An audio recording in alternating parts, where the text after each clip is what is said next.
Chapter का नाम है लॉरेंस कोहलबर्ग। लॉरेंस कोहलबर्ग जो है वो सबसे महत्वपूर्ण चैप्टर है। इस चैप्टर से क्वेश्चन बार बार आता है और आप घबरा जाते हैं। वजह क्या रहा? इस क्वेश्चन को, चैप्टर को अगर गहन मंथन से आप नहीं पढ़ेंगे तो इसमें कंफ्यूजन होना ही है। लॉरेंस कोहलबर्ग जो है वह सिद्धांत दिए थे नैतिक विकास के सिद्धांत। सबसे पहला प्रश्न बनता है कि नैतिक विकास के सिद्धांत क्यों दिए? दुनिया में इतना सारा नाम है, इनको नैतिक विकास क्यों आया? क्योंकि यह एक दिन भ्रमण पर जा रहे थे और जाते जाते रास्ता में एक व्यक्ति से मुलाकात होती है। उस व्यक्ति का नाम हिंज रहता है। हिंज नामक व्यक्ति से मुलाकात होने के बाद उनसे एक सीख मिलता है। वह देखते हैं कि हिंज अपने पत्नी के साथ लिपट कर रो रहे हैं। वहाँ पे जाकर के वह बैठ जाते हैं, वार्तालाप करते हैं, पूछते हैं क्या समस्या है। वो बताते हैं कि हमारी पत्नी जो है वह बीमारी से पीड़ित है और इनकी समय बहुत कम है और हम यथासंभव चाह रहे हैं कि हमारी पत्नी बच जाए। इसके लिए हमने कोशिश भी किया और कर भी रहे हैं और यही दुख में हम लोग दोनों जो है एक साथ बैठ कर हो रहे हैं। यह बात सुन करके जो है वह कोहलबर्ग बहुत प्रभावित हो जाते हैं और उनके दिमाग में आता है कि यह पहला ऐसा व्यक्ति है जिनके अंदर में नैतिकता आया है कि अपनी पत्नी को बीमार देख करके वह खुद को भावुक हो जा रहे हैं। और वह कैंसर नामक बीमारी से पीड़ित है और कैंसर जो है एक भयावह बीमारी है। ऐसा बीमारी किसी गरीब परिवार के में अगर हो जाता है तो पूरे परिवार उजड़ जाएंगे। तो इससे उनका एक सीख मिलता है कि यह व्यक्ति में पूरी तरीक़ा से नैतिकता आ गए हैं और इन्हीं को कहानी को देख कर उन्होंने सिद्धांत लिख दिया जिसका नाम रखा नैतिक विकास का सिद्धांत। नैतिक विकास का मतलब होता है कि अगर बच्चे में सही और गलत करने की पहचान आ जाए तो उसे नैतिकता कहते हैं, तथा इसका बच्चे में पूरी तरह से विकास हो जाए तो उसको नैतिक विकास का सिद्धांत कहते हैं। माने अगर कोई व्यक्ति में क्या सही है क्या गलत है इसके बारे में अगर कोई इंसान में, कोई बच्चे में अगर पहचान करने की आ जाए तो उसी को हम नैतिकता कहते हैं। अब कहता है कि कोहलबर्ग जो है वह अमेरिका के मनोवैज्ञानिक। अमेरिका पहले से ही डेवलप कंट्री और कोहलबर्ग हिंज नामक व्यक्तियों पर जो है वह प्रयोग किए थे। आप बोले थे कि हिंज जब उनकी पत्नी बीमार थी तो उनके दिमाग में 3 प्रकार की दुविधा आ गई। पहला का नाम था नैतिक दुविधा। नैतिक दुविधा में बोला गया था कि उनकी पत्नी जो बीमार थी उसको इलाज करने के लिए एक दवा उपलब्ध था जो कोई मेडिकल स्टोर में उपलब्ध था। वह मेडिकल शहर के किनारे बसा था। तो उनके दिमाग में पहला नैतिक दुविधा आया, इसमें हिंज यह दुविधा में रह गया कि चोरी करे या ना करे। उनको लगा कि पैसा तो मेरे पास उतना हो नहीं पाएगा, अब पत्नी को बचाने के लिए यथासंभव प्रयास करना है। तो सोचा कि शहर के किनारे मेडिकल का स्टोर है, जाते हैं वहाँ से मेडिकल में से जो है गेट उठ तोड़ करके रात में दवा चोरी करते। ये उनके दिमाग में पहला प्रश्न आता है नैतिक दुविधा में कि हिंज की दुविधा यह रहता है कि हम दवा चोरी करें या ना करें। नैतिकता में तो उनको बात आ गया था कि सही और गलत में उनकी पहचान है। आगे आता है दूसरा प्रश्न उनके दिमाग में आता है नैतिक तर्कना। इसमें हिंज अगल बगल पास पड़ोस से तर्क वितर्क कर रहे थे कि पत्नी को कैसे बचाया। पत्नी को बचाने के लिए उन्होंने अगल बगल पास पड़ोस परिवार से बातचीत कर रहे थे कि क्या किया जाए, कौन सा ऐसा तरीका अपनाया जाए जिससे हमारी पत्नी बच सके। उसके बाद जो है इनके पास समय बहुत कम था, इसीलिए उनका जो है तीसरा प्रश्न दिमाग में बनता है जिसका नाम है नैतिक निर्णय। अंत में हिंज ने यह निर्णय ले लिया कि हम दवा चोरी करेंगे, क्योंकि बात पत्नी को बचाने की। अब पहले इंसान को बचाना जरूरी है। दवा चोरी करेंगे तो ये है कि धरा करके जाएंगे, जेल होगा, कुछ दिन बाद छूट के चल आएंगे, लेकिन हमारी पत्नी तो बच जाएगी। इसके वजह से उन्होंने लास्ट में निर्णय ले लिया कि हम दवा चोरी करेंगे। अब आता है कोहल वर्ग की अवस्था। अवस्था को कहीं कहीं स्तर लिखा है, तो स्तर कितने हैं? 3 है। पहला जो स्तर है उस स्तर का नाम है प्री कन्वेंशनल स्टेज, का मतलब हो गया पूर्व परंपरागत अवस्था। पूर्व परंपरागत अवस्था पहला स्टेज है, और पूर्व परंपरागत अवस्था कहीं कहीं दूसरा नाम पूर्व प्रथागत लिखा रहेगा। दूसरा है कन्वेंशनल स्टेज, इसको परंपरागत कहते हैं, या इसका दूसरा नाम प्रथागत कहते हैं, और प्रथागत का आयु हो गया 10 से 13 वर्ष। तीसरा है पोस्ट कन्वेंशनल। पोस्ट कन्वेंशनल में आता है कि इसको हम उत्तर परंपरागत कहते हैं या बाद की अवस्था में कहते हैं, इसका आयु हो गया 1300। पहला पूर्व परंपरागत है। पूर्व परंपरागत में क्या बोला गया कि इसमें बच्चा में नैतिकता नहीं होती है, बच्चा डर या प्रलोभन की वजह से कार्य करता है। बच्चा में क्या सही है क्या गलत है इसके बारे में 4 से 10 वर्ष में बच्चा में आता नहीं है। चाहे तो वह कोई काम डर से करेगा और नहीं तो वह लोभ प्रलोभन में कर सकता है, उसको हम बोलते हैं पूर्व परंपरागत। दूसरी अवस्था का नाम है परंपरागत। परंपरागत का मतलब हुआ कि इसमें बच्चा में नैतिकता आ जाता है तथा समाज के द्वारा जो बनाया गया कानून है उसी के तहत कार्य करता है, कानून का उल्लंघन नहीं करता है। उसको पता होता है कि झगड़ा करेंगे तो हमारा माता पिता मारेंगे, या उनको पता है कि झगड़ा करना गलत है, नहीं तो केस मुकदमा हो जाएगा। मैंने कोई भी काम कानून के दायरे में करता है, उसको हम परंपरागत कहते हैं। उत्तर परंपरागत का मतलब होता है बाद की अवस्था, इसमें बच्चा में नैतिकता ऊंच होती है और यह कानून को उल्लंघन करता है। हमने एक बात आपको पहले भी बताया है कि जिसमें नैतिकता ज्यादा होगा गलतियां वही करेंगे। माने जो इंसान ज्यादा पढ़े लिखे होंगे वही व्यक्ति ज्यादा करके गलती करते हैं। माने जो जितना पढ़े लिखे है उतना ही भारी गलती करेंगे।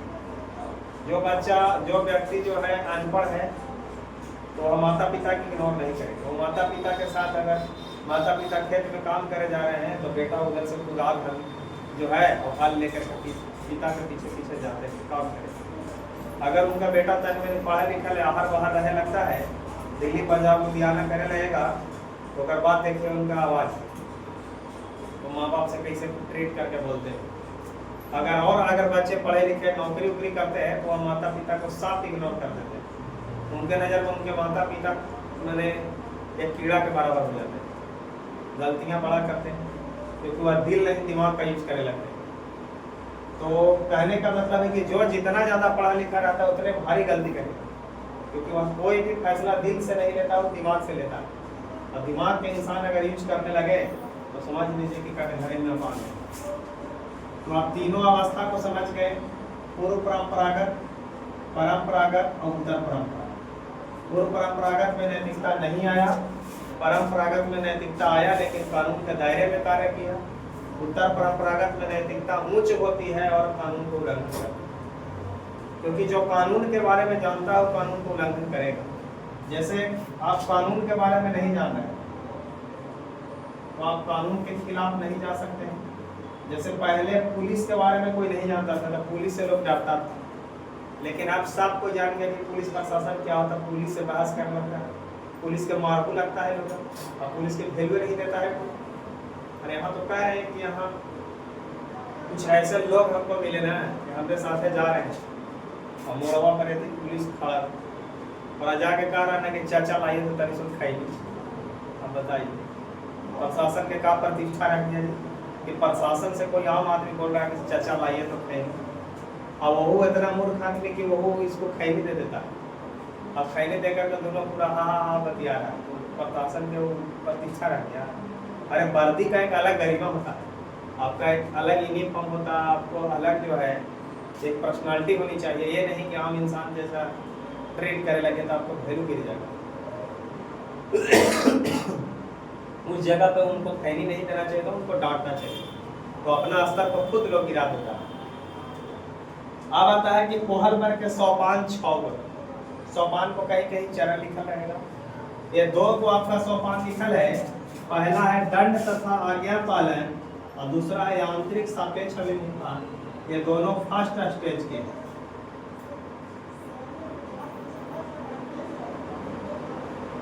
फर्स्ट स्टेज के हैं।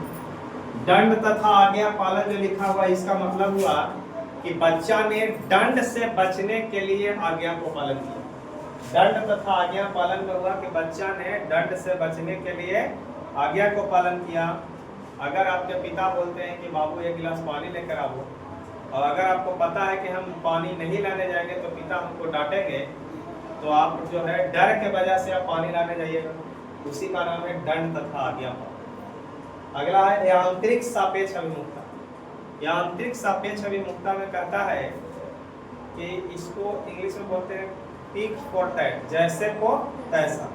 माने आप किसी के साथ जैसा व्यवहार करिएगा वो भी आपके साथ उसी तरीका से व्यवहार करेगा। जैसे छोटा बच्चा को देखिए, अगर उसको आप बाबू नहीं कहिएगा तो आपको भैया नहीं कहेगा, ये स्वाभाविक है। आप अगर किसी को प्रतिष्ठा नहीं दीजिएगा तो आप प्रतिष्ठा को उम्मीद न रखें।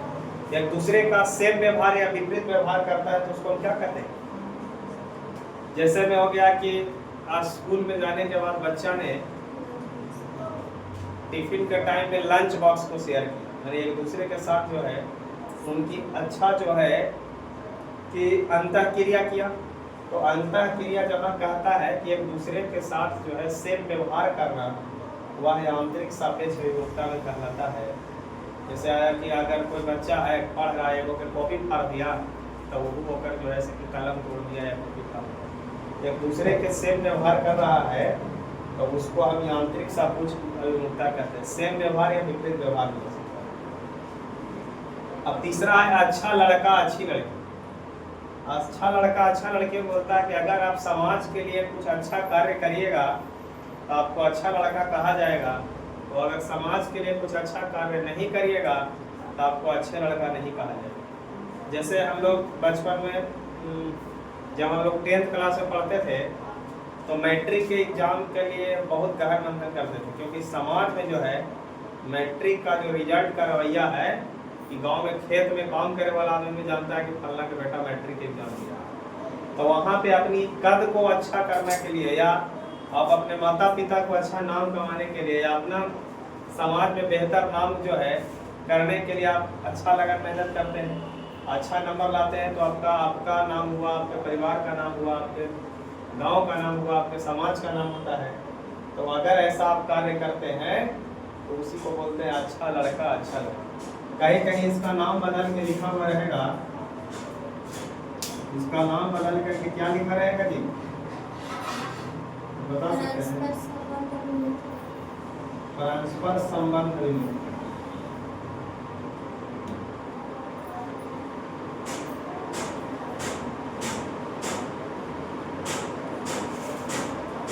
चलिए, अच्छा लड़का अच्छा लड़की हो गए।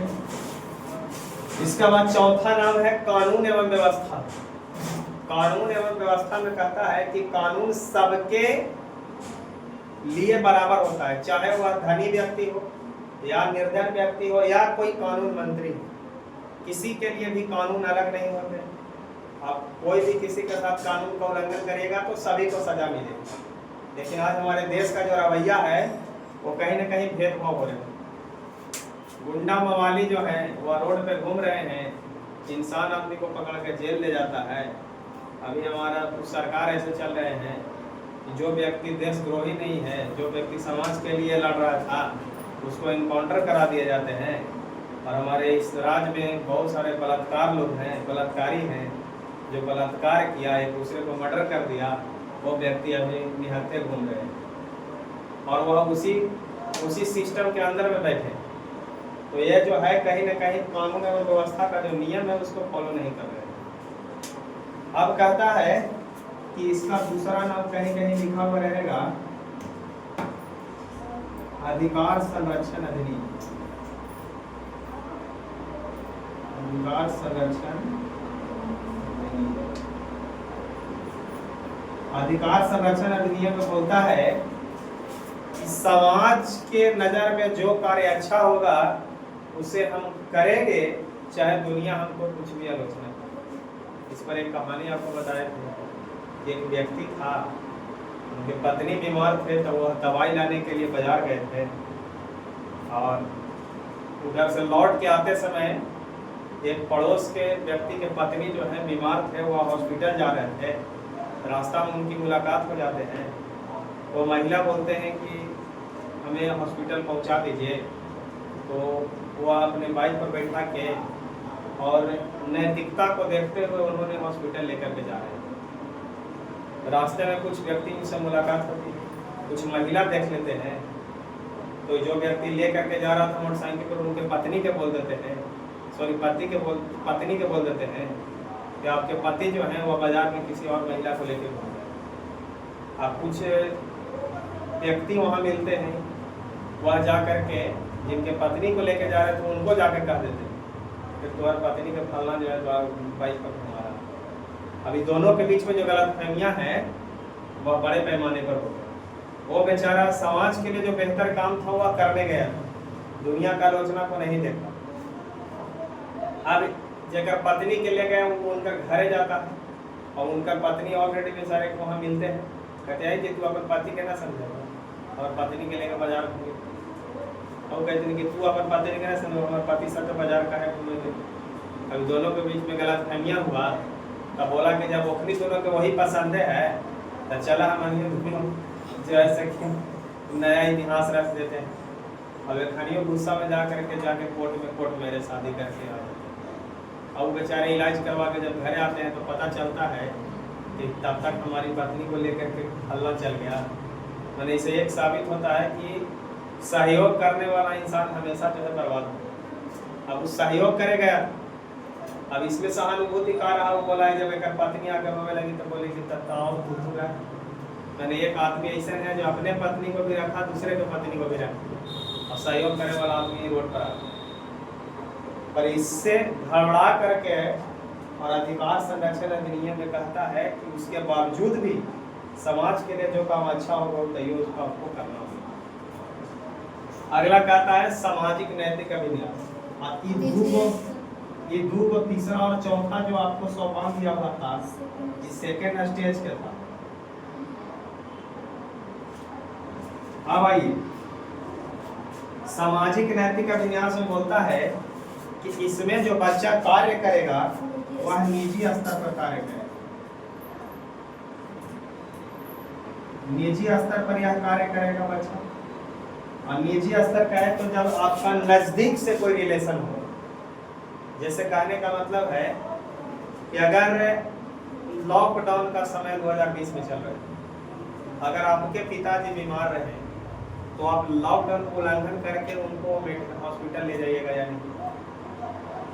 लेकिन अगर कोई बगल के व्यक्ति बीमार रहे तो आप लॉकडाउन को उल्लंघन करके आप हॉस्पिटल नहीं जाइए, क्योंकि आपको उस समय जो है सिर्फ उस समय लॉकडाउन याद आएगा। लेकिन बात अगर निजी स्तर पर आ जाता है तो आप अपना परिवार छीनने लगेंगे। इसका एक परिभाषा और बोला था कि समाज के साथ मिलकर सामाजिक कार्य के लिए कुछ समय के लिए कानून को उल्लंघन करना, कुछ समय के लिए कानून को उल्लंघन करना। मतलब कहने का मतलब है कि अगर देखिएगा गांव में पंचायती होता है तो गांव का ही एक मुखिया होंगे, 4-5 गो सदस्य को लेकर बैठ जाएंगे और फैसला दो पक्ष के करेंगे, जो कि वह काम जो है वह नहीं पाएंगे या कानून को अपने हाथ में ले लेंगे। तो हर फैसला कोर्ट कचहरी में ही नहीं होगा। तो उस समय कुछ देर के लिए सामाजिक कार्य के लिए कानून को जो हाथ में ले लेते हैं उसी को सामाजिक नैतिक अभिन्यास कहते हैं। समाज के लिए वो कार्य करते हैं, पर्याय जो है कानून को कुछ देर के लिए तोड़ते हैं। जैसे मैं बोले कि अगर हम और आप और आपके पिताजी दोनों बाजार जा रहे हैं और आपके पिताजी आप अलग बाइक से जा रहे हैं, आप अलग बाइक से जा रहे हैं, पिताजी जो है वो नो एंट्री को क्रॉस कर जाते हैं, वो एक्सीडेंट हो जाता है और नो एंट्री लग जाता है। आप नो एंट्री के बाहर खड़ा है और अगर लिखा रहता है कि नो एंट्री क्रॉस करने पर 2000 फाइन लगेगा, तो आप अपने पिता को बचाने के लिए 2000 फाइन भर दीजिएगा। यह अगर कोई बगल के आदमी अगर एक्सीडेंट कर गया होता तो आप पहले पैसा देखते, आप नो एंट्री क्रॉस नहीं करते। तो कानून को आपने तोड़ा, लेकिन कुछ पल के लिए तोड़ा, उसको हम सामाजिक नैतिक अभिन्यास। सार्वभौमिक नैतिक अभिन्यास कहता है कि इसमें नैतिकता बच्चे में ऊंच होता है और यह कहता है कि समाज के लिए, सामाजिक कार्य में समाज के लिए खुद को, अपने आप को नुकसान सह लेना ही क्या कहलाता है? सार्वभौमिक नैतिक अभिन्यास। मैंने कहता है कि खुद को नुकसान सह करके और समाज को बेहतर कार्य करना, समाज के लिए बेहतर कर देना जो है सार्वभौमिक नैतिक अभिन्यास कहता है। यह जो कार्य होगा वह वैश्विक स्तर पर होगा। यह कार्य जो है वैश्विक स्तर पर, या वैश्विक स्तर, वैश्विक का मतलब बड़े पैमाने पर सामाजिक कार्य के लिए। जैसे में भगत सिंह, चंद्रशेखर आजाद, राजगुरु, सुखदेव, ये सब जो व्यक्ति रहे थे, ये सब व्यक्ति कोनो घर का लड़ाई के लिए अपने आप को जो है उन्होंने फांसी पे नहीं चढ़े थे। वह समाज के हित में लड़ाई के लिए उन्होंने अपने आप को नुकसान सह लिया। वह जो है देश को बचाने के लिए ना उन्होंने कम उम्र में फांसी पे चढ़ गए। तो वह एक ऐसे वीर पुरुष रहे जो वह कहें कि खुद को नुकसान सह करके और समाज के लिए बेहतर कार्य किए। और बहुत बड़ा नुकसान हुआ उनको, जो है अपने आप को जो है वह बलि चढ़ाना पड़ गया। तो ऐसे स्थिति में जो है वो ऐसे फैसला जो है वह सार्वभौमिक नैतिक अभिन्यास कराएगा। लेकिन आज के डेट में तो है नहीं।